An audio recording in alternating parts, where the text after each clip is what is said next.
పచ్చ media channels విపరీతంగా అసలు పదే పదే ఆ 2 ఛానల్స్ అయితే ఇంకా 5 నిమిషాలకు ఒకసారి, 10 నిమిషాలకు ఒకసారి లండన్ పారిపోతున్న జగన్ అని విపరీతంగా. తర్వాత బయలుదేరి వెళ్ళిపోయిన తర్వాత కానీ లండన్ కాకుండా ఎక్కడికో వెళ్ళిపోతున్నాడు.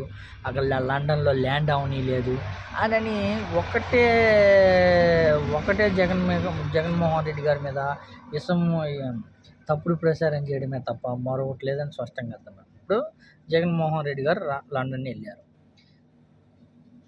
వెళ్ళారు. ఇప్పుడు నారా చంద్రబాబు నాయుడు గారు, లోకేష్ బాబు గారు, బ్రహ్మణి గారు, భువనేశ్వర్ గారు అందరూ మరి అమెరికా వెళ్ళిపోయారు. మరి ఆ విషయం చెప్పరు.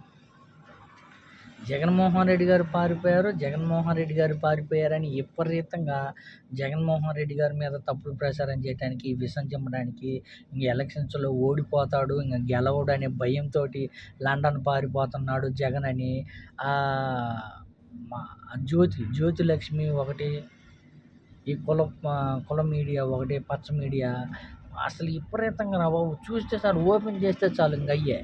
ఎప్పుడు చూడు జగన్మోహన్ రెడ్డి గారి మీద ఏడిసి ఏడవడమే తప్ప మరొకటి లేదు. ఇప్పుడు చంద్రబాబు నాయుడు గారు వెళ్ళారు. అది చంద్రబాబు నాయుడు గారు కానీ బెయిల్ తీసుకొనే కదా వెళ్ళింది, కోర్టు ఆర్డర్ తీసుకొని వెళ్ళింది. జగన్మోహన్ రెడ్డి గారు అదేవిధంగా కోర్టు ఆర్డర్ తీసుకొని వెళ్ళారు కదా.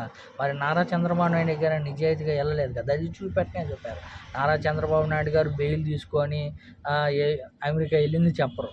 ఒక జగన్మోహన్ రెడ్డి గారు వెళ్తేనే విచిత్రంగా కనపడిద్దే తప్ప పచ్చ మీడియా ఛానల్కి మరొకటి లేనే లేదు. జగన్మోహన్ రెడ్డి గారి మీద తప్పుడు ప్రచారం చేసి ఎప్పుడు విషం చిమ్మడమే ప్రయత్నం చేస్తారే తప్ప మరొకటి లేదని స్పష్టంగా అర్థమైంది. ఇప్పుడు నారా చంద్రబాబు నాయుడు గారు వెళ్ళారు, లోకేష్ బాబు గారు వెళ్ళారు, అందరూ వెళ్ళారు కదా కుటుంబ సమేతంగా. మరి దాని గురించి కనీసం ఈ పచ్చ మీడియా ఛానల్స్ ఎందుకు వెళ్ళారు, దేనికి వెళ్ళారు కానీ చెప్పరు. చెప్పినా కానీ దానికి ఎంతో సున్నితంగా చాలా ఏదో గొప్ప పని కోసమే, ఏదో మన భారతదేశం కోసం పోయినట్టుగా చూపిస్తారే తప్ప ఆయన వ్యక్తిగత కారణాల కోసం పోయినారని చూపారు. పచ్చ మీడియా ఛానల్ జగన్మోహన్ రెడ్డి గారి దెబ్బకి భయపడుతుందనే చెప్పుకోవచ్చు.